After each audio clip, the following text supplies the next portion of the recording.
네, 여러분 안녕하세요. 자, 이번 시간에 이 경찰의 여러 가지 활동 중에서 지금 이제 경비 활동에 대해서 같이 보고 있는데 그 경비 활동 중에서 이 테러로부터 안전한 사회를 조성하는 즉 이 대테러 활동에 대해서 이번 시간에 같이 살펴보시겠습니다.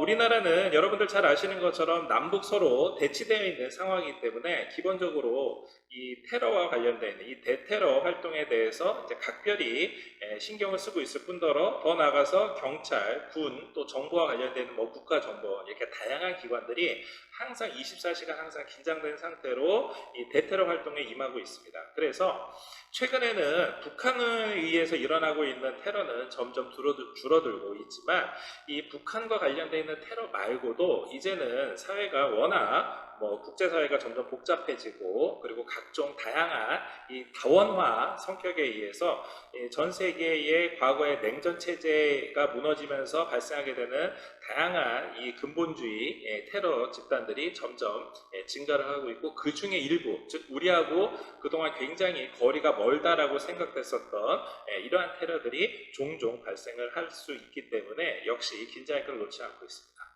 더 나아가서 최근에는 이런 그 어떤 조직이라든가 집단, 국가에 의한 이러한 이 적성국가에 의한 테러뿐만이 아니고 어떤 개인에 의해서 즉 사회에서 소위 말하는 이제 외로운 늑대라고 하는 이 사회 내에서 사회에 적응하지 못하는 또 내지는 사회에 대해서 불만을 가지고 있는 개인에 의해서 발생할 수 있는 테러 사건들도 있어요. 자, 그래서 이런 것들까지 모두 다 같은 테러의 범주 내에서 왜냐하면은 테러라는 거는 한번 발생했다 하면은 그 피해가 굉장히 클 뿐더러 그로 인해서 지금 우리가 경찰이 지키려고 하는 소위 말하는 사회의 공공의 안녕과 질서 유지에 굉장히 심각한 침해, 심각한 균형이 붕괴되는 그런 상황이기 때문에 결국 이러한 문제들에 대해서 경찰들이 아주 한치의 오차도 없이 한치의 실수도 없이 각별한 계획을 세우고 여기에 임하고 있는 겁니다. 자, 그래서 본문에서 보시는 것처럼 최근에는 이 다양한 이 세계 각종 권역들 중에서 이슬람 극단주의자들에 의한 소위 말하는 IS 집단에 의한 테러가 종종 뉴스에 나오기도 했고요. 이 이슬람 극우 세력들이 가지고 있는 이러한 이 테러주의자들의 어떠한 의도나 이런 것들은 굳이 중동 지역이 아니라 이슬람을 믿고 있는 지역이면 어디나 충분히 자생이 가능합니다. 그러면은 국내에는 이슬람 인구 자체는 작지만 동남아에 이슬람 국가들이 좀 일고 있거든요. 그러면은 이 동남아에 있는 이슬람 국가들에 있는 소위 말하는 이슬람 극우주의 사람들이 극우주의 세력의 사람들이 우리나라로 테러의 의도로 해서 방문을 할 수도 이게 잠입을 할 수도 있지만 말 그대로 노동자의 입장으로서 왜냐하면 우리나라가 워낙 최근에 이제 외국인 근로자들을 많이 수용을 하고 있으니까 이 외국인 근로자로 수용된 사람들 중에서 우리나라에 들어온 사람들 중에서 테러의 의도가 있는 사람들이 있을 경우에는 정말로 적발하기가 어려운 그런 상황입니다. 그래서 우리나라뿐만이 아니라 지금 말씀드린 것처럼 필리핀이라든가 스리랑카, 인도네시아 이런 이슬람 국가에서 들어올 수 있는 외국인들 대상으로도 생각을 해야지 되고요. 한편 미국이라든가 뉴질랜드, 유럽 이런 데에서는 소위 말하는 극우주의자에 의한 과거에 보면 북유럽에서도 극우주의자, 인종주의자에 의한 이러한 테러도 발생을 했었기 때문에 우리나라에서 이거에 대처하기 위해서 각종 경찰 경비 활동 또 특히 경찰 특공대처럼 대테러 활동 조직을 이쪽 경비 파트, 경비 부서에다가 두면서 최신 대테러 장비나 대테러 연구나 아니면 각종 정보 수집들을 함께 하고 있습니다.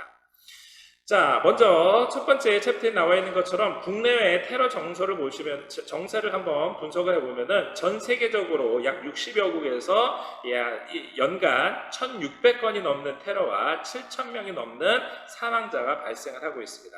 물론 이 중에서 상당수는 우리 이쪽 아시아, 동아시아 지역이 아니라 같은 아시아 태평양 지역이라 하더라도 우리하고는 좀 거리가 먼 그 외에도 중동이나 아프리카 국가로 본다 그러면은 아프가니스탄이라든가 이라크, 나이지리아, 시리아처럼 우리하고 교류는 어느 정도 있다 하더라도 실제 우리나라 자국 영토 내에서는 발생하지 않는 테러들이 거의 대부분입니다.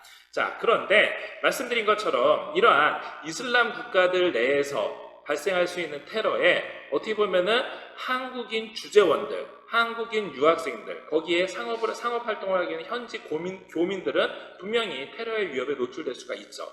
또 반대로 아까 말씀드린 것처럼 외국인 근로자들 중에서 혹시 테러의 의도가 있는 사람들은 우리나라에서도 이런 것들이 발생을 할 수가 있습니다. 최근에 이 이슬람 극우주의자들, 소위 말하는 이슬람 국가, 이 IS를 지향하는 사람들이 그동안 뭐 시리아 내에서 있었던 마지막 투쟁지 같은 경우에는 이미 이 평화유지군과 다국적 미군에 의해 가지고서는 어느 정도 소탕이 되긴 했습니다만, 그럼에도 불구하고 이들이 가지고 있었던 이 이슬람 극우주의자들이 가지고 있었던 사상, 이 사람들이 생각하고 있는 어떠한 이 목적 지향적인 전략, 이런 것들은 이 이슬람 국가 IS가 무너지고 난 다음에도 얘네들끼리에 서로 알카에다 간에 서로 주도권 분쟁이 발생한다라든가, 또 이들이 다른 지역, 그러니까 타 지역, 예를 들어서 뭐 미국이라든가 유럽이야 당연하고 종종 우리가 뉴스에서 보는 것처럼 발생을 하고, 미국이나 아니면은 뭐 이 유럽에서 발생하는 거 말고도 심지어는 아시아 쪽으로 와서 발생하기도 합니다. 아시아 지역에서는 당연히 말씀드린 것처럼 이슬람 주의자들이 있는 뭐 예를 들어서 필리핀이라든가 뭐 스리랑카라든가 뭐 인도네시아라든가 이런 데에서 발생을 할 수가 있습니다. 뭐 그 외에도 302페이지 하단에 나와 있는 것처럼 극우주의자들에 의한 사건이 대형화돼서 뭐 뉴질랜드에서 무차별 총격 사건이라든가 미국 내에서도 간혹 계속해서 나오고 있는 각종 총기 테러로 인해서 이 사회가 굉장히 불안해하고 있는 게 실정입니다. 자, 결국 이러한 외국의 정세를 종합적으로 분석을 해봤었을 때 이게 과연 우리나라에서는 어떻게 문제가 되느냐를 같이 한번 살펴보면요, 우리나라에서는 실제 발생하고 있는 각종 테러가 국내에서 IS와 관련돼서 직접적으로 발생하는 것은 사실 아직까지 거의 발견이 되지 않고 있습니다. 자, 하지만 그럼에도 불구하고 IS에 관심을 가지고 있는 사람들은 분명히 있을 수가 있어요. 또 이들이 가지고 있는 어떠한 이 목적 지향적인 그들의 전략에 동조하는 사람도 있을 수가 있습니다. 그래서 직접적으로 여기과 관련해 가지고서는 크게 사건 사고가 일어나지 않고 있지만, 이거 말고도 혹시 말씀드린 것처럼 외국인 근로자들 중에서 아니면 방문자들 중에서 이러한 의도가 있는지 항상 신경을 쓰고 있고요. 오히려 이거보다는 국내에서는 개인의 돌발 행동에 의한 테러에 대해서 계속해서 예의주시해서 바라보고 있습니다. 자, 예를 들면은 303페이지 하단에 나와 있는 것처럼 보통 우리가 국회의원을 포함을 해서 이렇게 정치적인 성향이 다른 이 정치인을 대상으로 해서 뭐 국회에 차량을 진입을 시켜서 사건 사고가 발생한다라든가, 또 뭐 국제공항이나 터미널 같은 데에, 또 아니면 뭐 외국의 대사관 같은 데에 뭐 폭탄 테러라든가 이런 거에 대해서 위협을 한다라든가 이러한 것들이 있고, 그 외에도 최근에는 워낙 인터넷이 많이 이 정보가 돌아다니고 있다 보니까 인터넷에서 사제 폭발물을 만들 수 있는 이런 설계도를 구한다라든가, 뭐 시약에 만드는 제조법을 구한다라든가, 화학 물질을 보관한다라든가 이런 것들에 대해서도 이 테러와 관련되어 있는 각종 정보로서 수집하고 이에 대응을 하고 있습니다. 또 우리나라 소위 말하는 국가 중요시설들 있죠. 예를 들면은 뭐 원자력 발전소라든가 뭐 청와대라든가, 그런데 이들 지역에서 드론을 날려서 드론이 이들 지역을 그냥 뭐 항공 촬영하고 있다라고 생각할 수도 있지만, 이 지역은 모두 다 일종의 드론 비행 금지 구역입니다. 그런데 이들 지역에 뭐 예를 들어 공항 주변에 예를 들어 드론이 날아다니면은 자칫하면 대형 사고가 발생할 수 있죠. 마찬가지로 원자력 발전소도 만약에 그럴 리는 없겠지만 드론이 충돌해서 아니면 드론이 떨어지면서 폭발을 해가지고 원자력 발전소에 이상이 생긴다고 그러면 어마어마한 피해가 발생합니다. 청와대도 마찬가지고. 그래서 이들 비행 금지 구역이나 아니면은 이 드론을 할 수 없는 지역에 드론이 발생하는 것도 일종의 테러의 위협의 일환으로 생각을 해서 항상 예의주시하고 이에 대한 단속을 하기도 합니다. 물론 우리나라 국민에 대한 테러가 하나도 발생하지 않는 건 아닙니다. 자, 예를 들면은 우리나라는 잘 아시는 것처럼 전 세계적으로 10대 교육국이기 때문에 지금 이 순간에도 1년 365일 24시간 우리나라 선원들을 태운, 또 우리나라 국적으로 돼 있는 배들이 전 세계적으로 수십 대 수백 척이 지금 돌아다니고 있어요. 자, 그런데 이들 배를 대상으로 해서 소위 말하는 납포 사건이나 아니면은 여기에서 근무하고 있는 사람들에 대한 납치 사건이 발생하면은요, 이게 일종의 테러 사건이 되는 겁니다. 그렇죠? 그래서 이들을 대상으로 되어 있는 테러 사건에 대해서, 특히 뭐 여러분도 들어보셨겠습니다만 뉴스에서 무슨 소말리아 해적에 의해서 우리나라 상선이나 어선이 납치됐다라든가, 또 예를 들어서 우리나라 주재원이 현장에서, 예를 들어 아까 말씀드렸던 뭐 이라크라든가 시리아라든가 이런 데에서 우리나라가 워낙 건설 기술이 좋다 보니까 그러니까 국가 재건 사업에 참여를 했었던 거기 현지 주재원이나 현지에 파견됐었던 우리나라 국적의 근로자가 거기 기숙사가, 예를 들어서 기숙사에 있는 사람들 모두 다 납치해 가면서 같이 납치돼 간다라든가 이러한 경우들이 발생을 합니다. 물론 이런 사건이 발생을 하는 거를 예상을 해서 국가에서는 당연히 국내에서는 이제 챕터 2에 나오는 것처럼 이 경찰 특공대를 포함한 대테러 조직들을 운영을 하고 있고요. 해외에서는 어떻게 될까요? 그렇죠. 해외에서도 이들이 혹시 만약에 이렇게 납포되거나 납치됐었을 경우에는 이 사람들을 구출하기 위한 부대나 직접 물리력을 행사할 수 있는 부대, 여러분들도 아마 들어봤었던 청해부대, 이러한 청해부대가 해외에서 직접 작전을 수행하기도 하고, 그 외에 외교나 정보기관들이 이러한 납포되어 있는 사람들 아니면 납치되어 있는 사람들 대상으로 해서 각종 구조 활동에 임하고 있습니다. 자, 그래서 304페이지에 보시는 것처럼 국내에서는 대표적인 경찰 대테러 조직으로 경찰 특공대가 있는데, 최근에는 경찰 특공대가 각 권역별로 해서 경찰 특공대를 합니다. 실제 여러분들도 만약에 개인적으로 관심이 있으면은 경찰 특공대에 지원할 수 있는 자격이 있기 때문에 경찰 특공대에 맞는 이 체력이라든가 실기시험 이거를 거쳐가지고서는 지원이 가능하고요. 경찰 특공대 말고도 이 공항에서 활동하고 있는 공항기동대라든가 또는 경찰관들로 구성이 된 대테러 기동대가 인천공항에 별도로 설치가 되어 있기도 합니다. 당연히 이들한테는 가장 최신의 대테러 장비가 지급이 되고요. 뭐 장갑차라든가 아니면 드론 테러를 대비한 전파 차단기라든가 이러한 장비가 매년 30% 이상 증가를 시켜서 일종의 이 대테러 장비의 우수성을 보여주기도 합니다.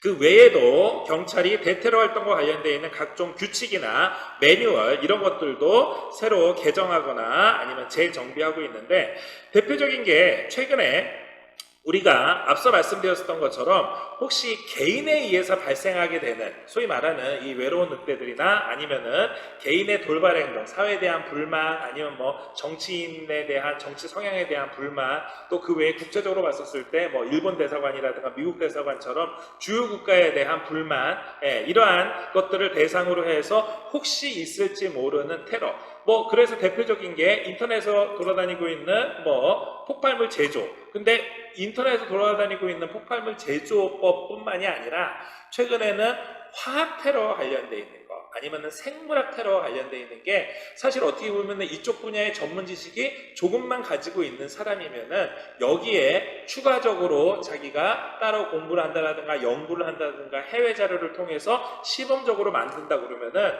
이 시도 자체가 굉장히 사회를 불안하게 만들 수가 있습니다. 그래서 이러한 것들의 대상으로 해서 각종 화학 테러와 관련되어 있는 우려 물질이나 이들에 대한 대테러 정보를 수집하는 데 관계기관들이 서로 협력을 하고 있습니다. 한편 이 국제 테러와 관련돼서도 예방 활동을 같이 하고 있는데요.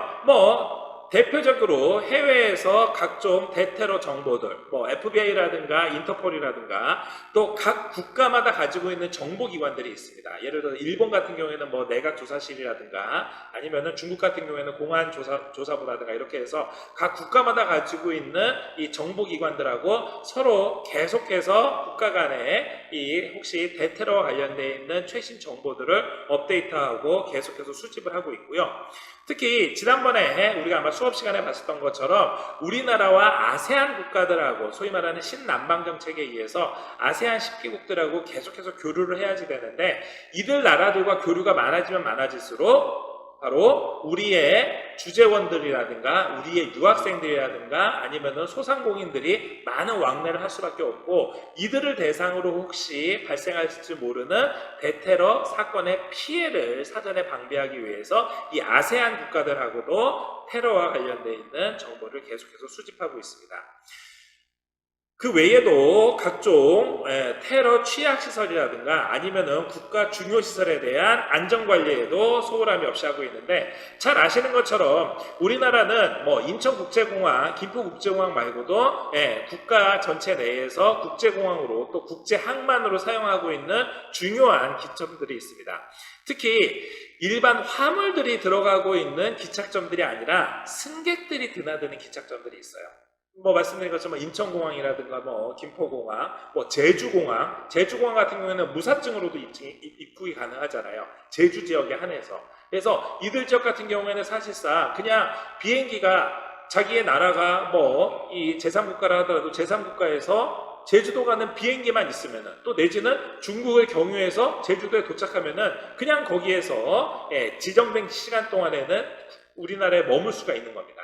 무사증 입증이라는 게 입국이라는 그런 거거든요. 자, 그러다 보니까 이 사람에 대한 기존의 사전조사나 신변조사 아니면은 뭐 국제적으로 수배가 됐는지 정도만 확인을 하고서는 실제로 어떤 활동에 대한 과거 내역에 대해서 전혀 없는 가운데서 이들에 대해서 입국이 사실상 일부분이긴 하지만 가능하기 때문에 각종 국가 중요 시설이라든가 중요 행사 또 대테러 취약 시설에 대해서 전문적인 교육이나 지도 감독이라든가 이런 것들이 필요한 겁니다.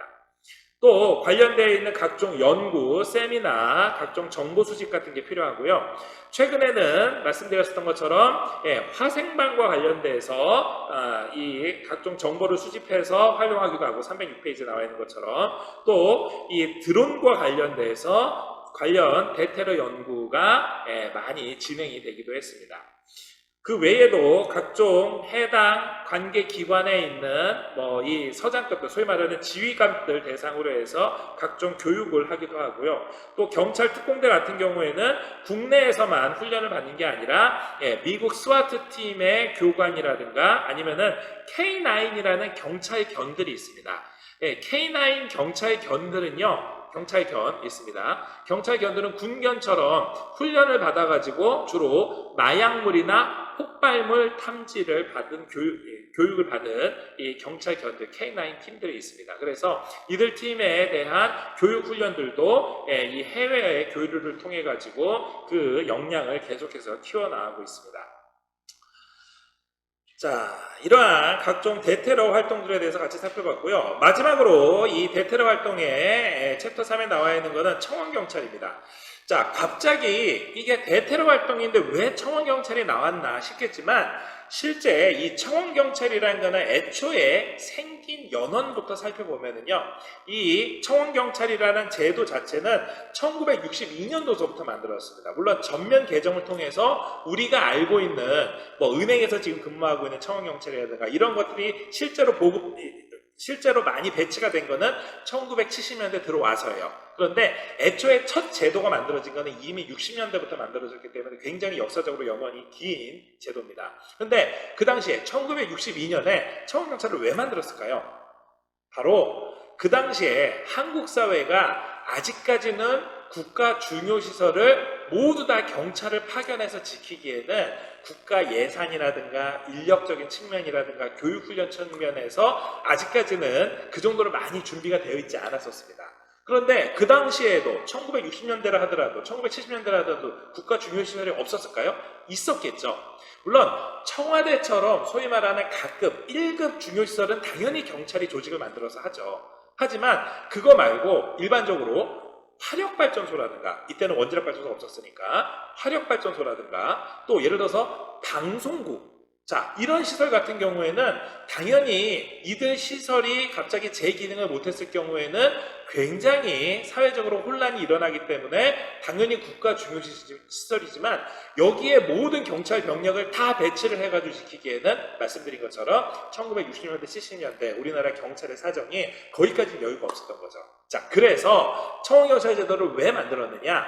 자, 그러면은 너희 기관들이 실제로 이미 국가 중요시설인데 이 국가 중요시설을 지키기 위해서 너희들이 직접, 너희 기관이 직접 비용을 지불을 해서 경찰관의 역할을 할 수 있는 사람을 채용을 해서, 즉 국가에다가 청원을 해서 그 인원만큼을 채용을 직접 자기네들이 해서 자기네들 기관들을 스스로 지킬 수 있는 사람, 어떻게 보면 경비원 아니야? 라고 하겠지만 실제로 그 업무 범위 내에서는 경찰의 역할을 할 수 있는 사람들을 국가에서 일종의 위탁 운영을 시키는 겁니다. 그게 바로 청원경찰이에요. 자, 그러면은 우리가 지금 주변에서 알고 있는, 예를 들어서 여러분들도 버스터미널에 가면 버스터미널에 청원경찰, 소위 말하는 청원경찰 아저씨들이 있습니다. 또 가장 흔하게 보는 건 어디예요? 은행에 가면 있죠. 그죠? 은행에 가면 거의 대부분 한두 명씩 근무를 하고 있는 청원경찰관들이 있습니다. 자, 그러면은 이들이 지금 봤었을 때는 어떻게 보면은 대형 시큐리티 업체에 있는 이 민간 경비원하고 다르지 않는가라고 보겠습니다만은 나름대로 이들이 애초에 만든 제도 자체는 말씀드린 것처럼 경찰이 국가 중요 시설을 일일이 다 지키기가 어려운, 또 내지는 등급에 의해서 한 나급이나 다급 정도 되는 시설 같은 경우에는 자체 내에서도 충분히 가능했었기 때문에 이들 기관에 배치가 돼 있었던 청원경찰의 연원이 지금 2020년대까지 같이 계속해서 오는 겁니다. 자, 최근에는 청원경찰 말고도 청원경찰의 역할을 할 수 있는 다양한 민간경비 대형 기관들도 많이 생겼고, 심지어는 2002년에 월드컵을 계기로 해서 만들어진 게 2001년 인천국제공항이거든요. 인천국제공항이 만들어지면서 2000년에 경비업법을 개정하면서 특수경비원이라고 여러분들 들어보셨을 텐데 특수경비원이라는 제도도 만들었습니다. 이 특수경비원은 사실상 청원경찰처럼 실제 국가 중요시설을 지키기 위해서 민간경비원의 신분임에도 불구하고, 청원경찰 신분이 아닙니다. 민간경비원의 신분임에도 불구하고 국가 중요시설에서 경비 역할을 하는데 심지어는 총기 사용도 가능한, 그래서 총기를 이 훈련을 받고 총기를 물론 이제 지휘는 경찰이 합니다만은 필요할 경우에는 총기 사용까지 휴대 근무 또 내지는 사용이 가능한 대테러 활동에 한해서 가능한 이러한 제도까지 만들어졌습니다. 자, 결론적으로 307페이지에 나와 있는 것처럼 청원경찰은요 매년 가면 갈수록, 즉 국가 중요시설이 이제 사회가 점점 발전을 하고 다양한 시설들이 만들어지고 이들 시설들이 모두 다 국가 중요시설로서의 등급은 다르긴 합니다만은 아주 중요한 시설이기 때문에, 예를 들어서 조그마한 은행 지점 하나지만 그 은행 지점이 갑자기 많은 사람들에 의해 가지고서는 무슨 외국에서 나오는 베네수엘라나 이런 것처럼 은행이 한꺼번에 털린다든가 많은 시민들에 의해서, 아니면 꼭 그게 아니라 하더라도 대테러 활동 사건이 발생할 수 있을 정도로 방송국이라든가 아니면은 국가에서 공공기관에서 소위 말하는 구청이나 시청이나 이런 건물이 갑자기 누구한테 점거를 당한다라든가 이랬을 경우에는 당연히 사회적으로 불안할 수밖에 없기 때문에 이들을 직접 경찰이 파견하지 못하지만 지금 나와 있는 것처럼 다양한 이 형태로 청원경찰을 배치를 하고 있습니다. 결국 307페이지에 나와 있는 것처럼 경비구역 내에서 경비 목적으로 필요한 범위 내에서 경찰관들이 업무를 하는 것처럼 경찰관 직무집행법에 의한 경찰의 직무를 수행할 수 있고 제복과 무기 휴대가 가능한 이들이 현재 근무를 하고 있고, 이들에 대한 이 청원경찰에 대한 각종 처우나 이런 개선을 통해서 결론적으로 청원경찰이 하고 있는 역할이 바로 국가 중요시설을 잘 지키는 일이고, 이 국가 중요시설을 잘 지키는 일이 대테러 활동에 있어서도 아주 중요한 한 몫을 하고 있기 때문에 이 경비 파트에서 같이 청원경찰 활동을 같이 보고 있는 겁니다. 이해가시죠? 자, 오늘 여러분들 같이 살펴본 내용은 경찰의 이 대테러 활동과 관련된 거였습니다. 일단 국내 자체는 이 대테러와 관련돼서 어느 정도 안정지대다. 굉장히 나름대로 준비도 열심히 하고 있고 각종 태세라든가 이런 것들도 다양하게 준비가 되어 있지만 말씀드린 것처럼 해외하고 교류가 많다 보니까 자연스럽게 해외에 노출되어 있는 우리 주재원들이라든가 유학생, 현지 상공인들 또 그 외에 국내에 혹시 들어올 수 있을 만한 이 대테러 요인이 있는 사람 또 국내에서 돌발 행동이 발생할 수 있을 만한 이러한 돌발 행동 이을 대테러 부대들이 항상 예의주시하고 있고 더 나아가서 이 청원경찰까지 국가의 대테러 활동에 중요한 한 몫을 하고 있다는 것까지 같이 배우셨습니다. 여러분들 경찰이 이렇게 눈에 보이지 않게 왜냐하면 이러한 사건 사고들은 우리 주변에서 잘 확인할 수가 없는 일이지만 확인할 수 없다라는 얘기는 그만큼 이들 팀들이 굉장히 제 역할을 잘하고 있다는 거죠. 그렇기 때문에 실제 눈에 보이지 않는 곳에서 이렇게 열심히 일을 하고 제 몫을 다하고 있는 경찰과 청원경찰이 있다는 것을 꼭 기억해 두시기 바랍니다. 자, 오늘 수업 이걸로 마치도록 하겠습니다. 수고하셨습니다.